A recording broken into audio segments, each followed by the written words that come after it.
There are 4 pillars that define every operation like Epstein's: recruitment, selective breeding, occult knowledge exchange, and mutual blackmail. This is in the Book of Enoch and other ancient texts. Between the Watchers of Enoch and Jeffrey Epstein today, the same program was run again, in broad daylight, by a regime that murdered millions.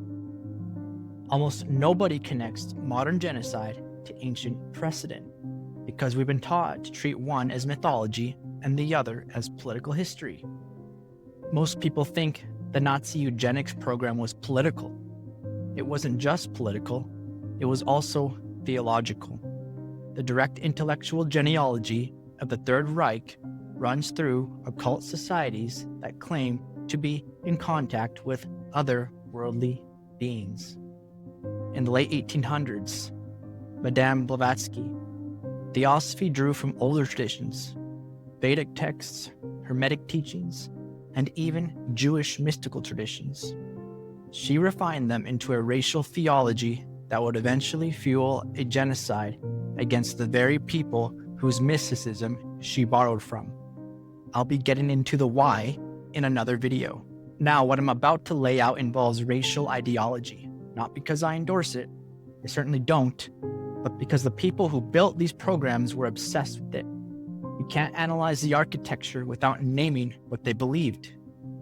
Blavatsky taught that humanity evolves through racial stages or root races, and to her, the Aryans were the highest expression of that evolution.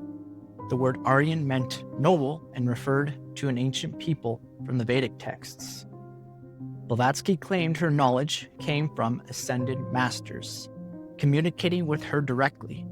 She taught of a lost golden age, a lost civilization, Atlantis, sometimes called Thule or Hyperborea, where godlike beings walk the earth alongside men, and that the Aryan race is the remnant of that civilization, destined to return to its original divine state. To her, the restoration of the civilization must be sought after. Blavatsky's history isn't fringe. Theosophy was one of the most influential spiritual movements of the 19th century, and it filters directly into Austria and Germany through 2 men, Guido von List and Lanz von Liebenfels. They took Blavatsky's racial mysticism and made it political. This becomes Ariosophy. To them, the Aryan isn't just biologically superior, he's semi-divine, descended from the gods, descended from the Watchers. And the mission, their words, not mine, is to restore the Aryan demigod bloodline and restore the Golden Age. And I would add, the Golden Age of the Watchers. Those same beings that descended to the earth in the Book of Enoch. Ariosophy fed into the Germanen Norden. The Germanen Norden fed into the Thule Society. The Thule Society, or in other words, the Atlantis Society, the Golden Age Society, directly sponsored the formation of the Nazi Party. This is mainstream academic history. You can trace it. Adolf Hitler was not simply a disgruntled political extremist. He was pursuing what they called the new man, a racially purified Aryan restored to his original divine genetics. The eugenics program, the breeding programs, the obsession with purity. These are not merely political policies.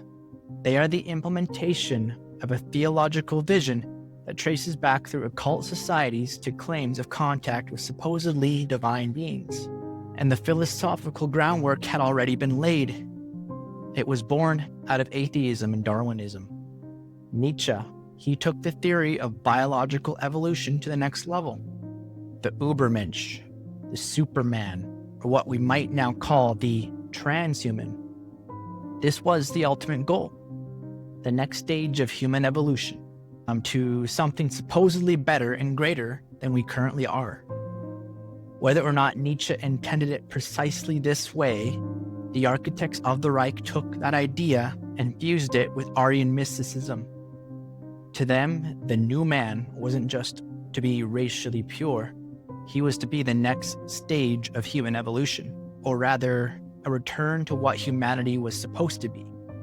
And interestingly, they went further. blaming Hebrew peoples for the demise of the Golden Age.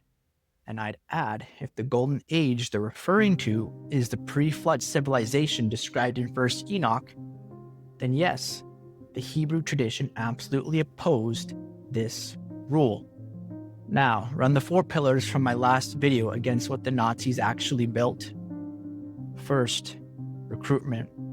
The regime sought the best and the brightest, bribed them, institutionalized them, promised them power, and put them in positions of authority. Human nature leaves the best of us vulnerable to such tactics.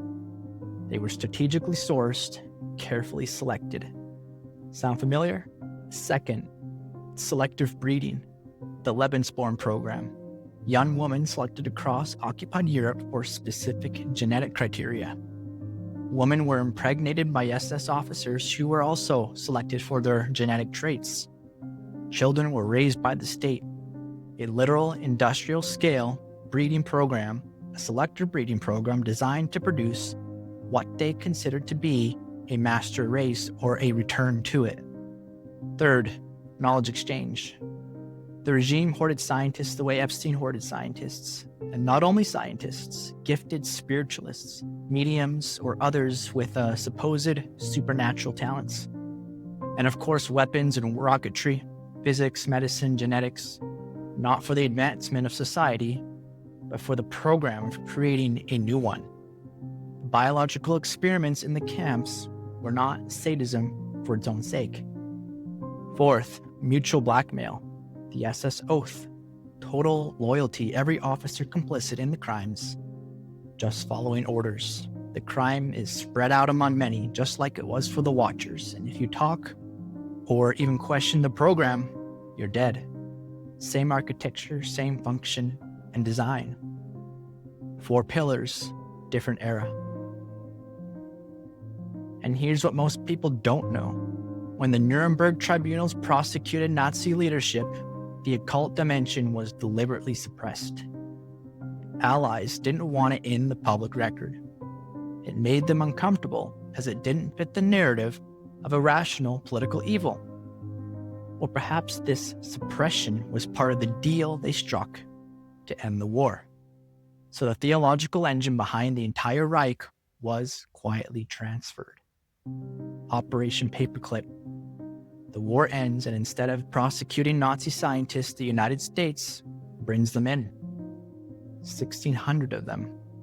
Werner von Braun builds NASA's rocket program. Others disappear into classified projects. The Dulles brothers, Rockefeller interests, big bank financing. All documented connections to the Reich before and during the war. The National Security Act of 1947 creates the legal architecture for a classified state within the state. The knowledge didn't die with the Third Reich. It transferred, the same way occult knowledge always transfers, through people who serve the program, regardless of which flag is flying or which party is in power. Now compare Jeffrey Epstein to everything I just described. Researcher Jason Reza Drajani, and I'm drawing from his published work and interviews here, documents something that most Epstein coverage does not. From what we can also observe, nearly all the young women involved in Epstein's operation were of, quote, Nordic phenotype. We're talking typically blonde, blue or green-eyed. None were women of color. This was noted by people directly involved. According to their accounts, this was not random. It was selection. Victims have testified that they were taken to Zorro Ranch specifically as part of a breeding program. Epstein intended to inseminate them, many at a time, with what he considered to be genetically superior material.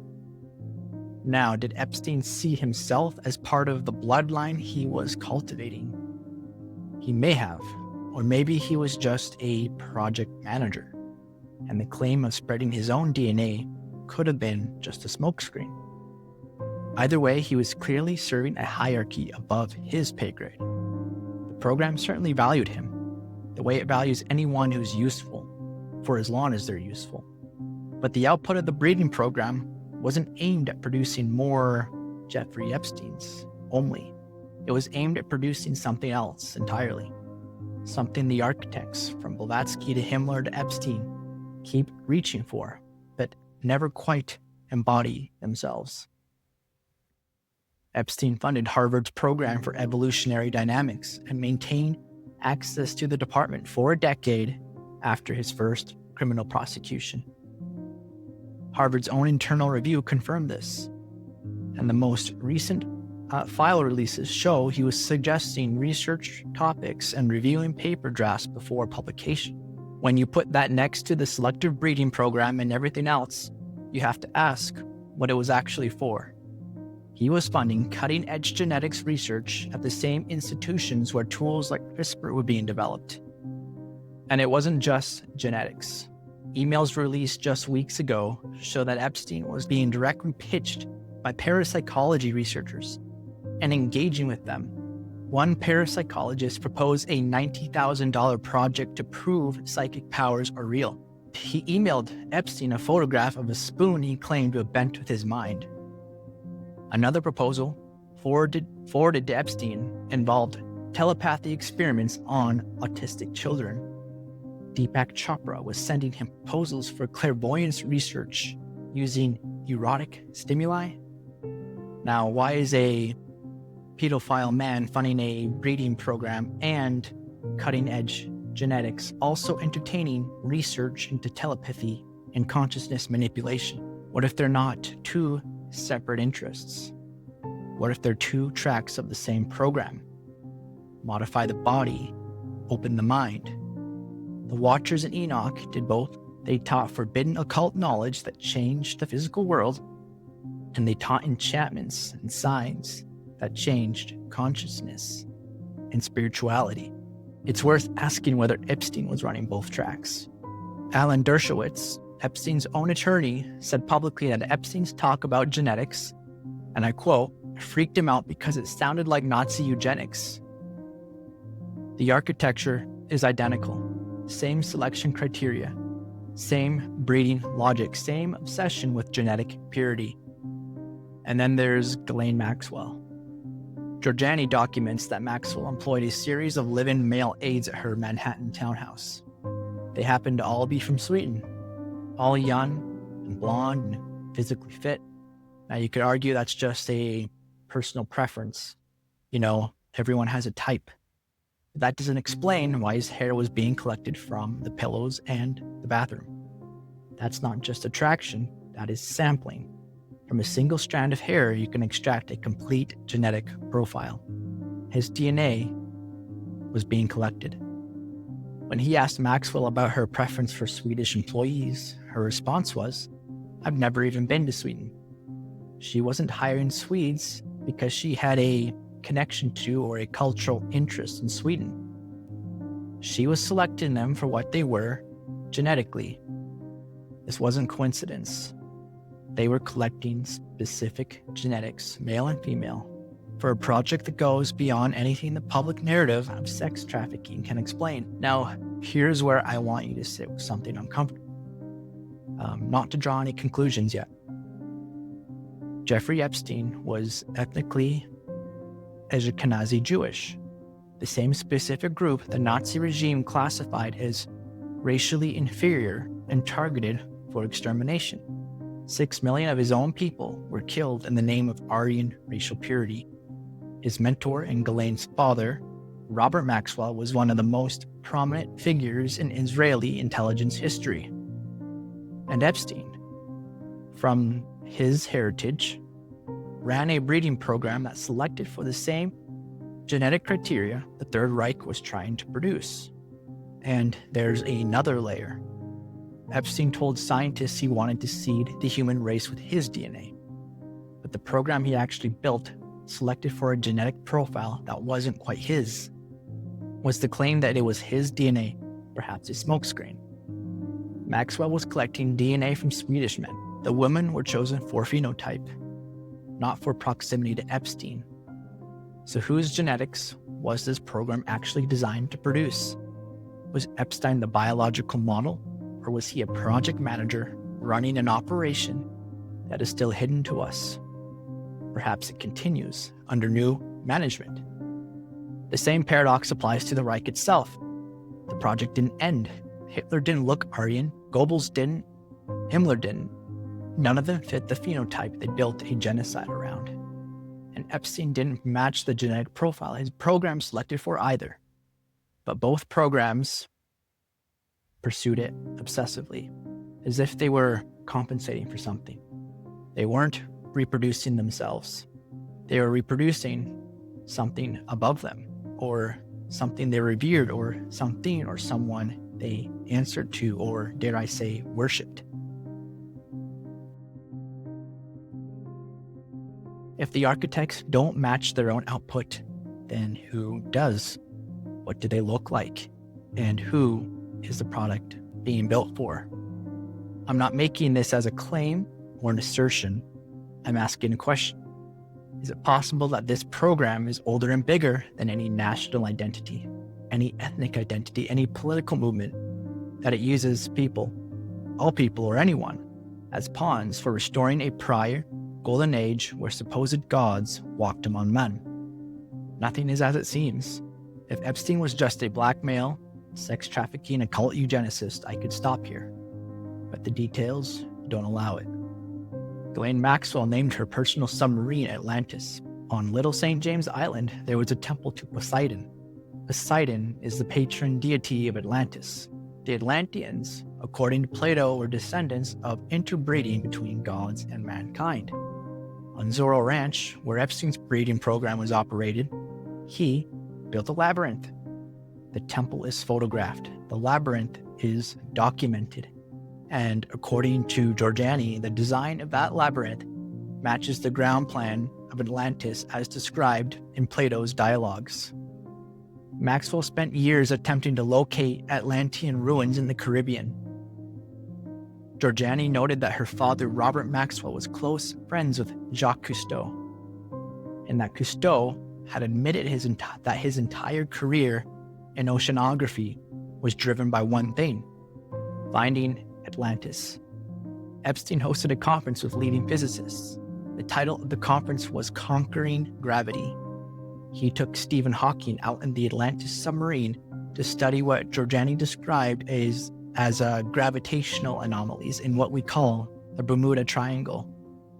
His scientific interest wasn't philanthropy, it was specifically anti-gravity, electrogravitics, telekinesis, the kind of physics that either doesn't officially exist or is very, very old.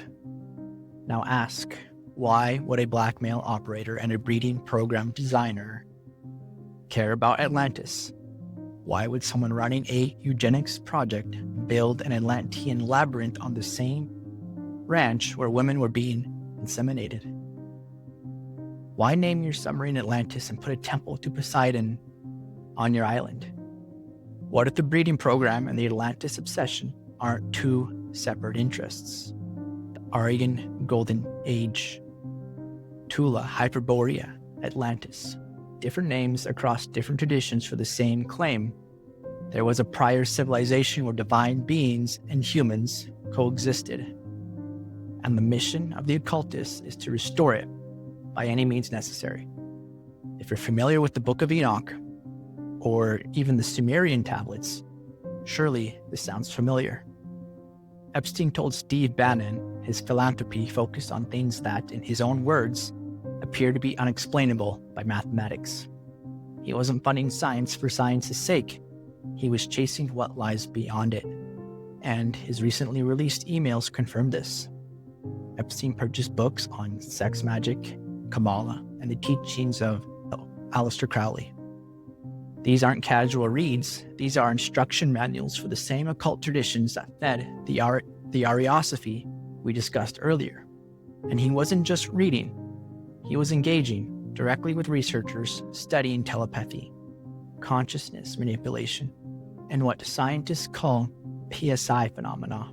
The same territory the CIA spent decades and millions of dollars exploring in classified programs. A genetics track and a consciousness track, running at the same time. Ask yourself where you've heard that before. The Ariosophy is named for it, and every version of the story, every single one, involves beings who came down, interbred with human woman, and produced a, quote, superior race. The vocabulary updates. The program does not. First Enoch chapter 8 describes the Watchers transferring forbidden knowledge to humanity, technology transfer, or the secrets of heaven, and they did it in exchange for access to human women, human genetics, and access to human civilization. The Nazis believed they were restoring knowledge and genetics from a lost golden age of divine beings who were clearly here on Earth in the flesh in the ancient past. Or at least according to what they believed. The Watchers in First Enoch exchanged knowledge and power for access to genetics and the ability to interfere in human affairs. First covertly and ritualistically, and then later in the open. Knowledge and genetics, science and selective breeding, magic and blood ritual, taken all together and not separately. If the same pattern keeps appearing, a fixation on a lost age of gods across thousands of years, across civilization that apparently had no contact with each other. What does that mean for us right now? The Book of Enoch and the Bible record the original program. Everything since Sodom, the Vedic kingdoms, the mystery traditions, the Third Reich, the island, they all start to look like franchises of the same operation, running the same playbook, serving the same obsession, the same masters, and never across thousands of years stopping. Azazel is bound, but he is not yet powerless. Nimrod, he wasn't a watcher. Hitler wasn't Aryan. Epstein wasn't quite the phenotype his program selected for either, although he may have believed he was a remnant of it. Project managers, tools, not the product, and not the architects. The Book of Enoch shows you the template. The Epstein files show you it never went out of service. We'll pick up there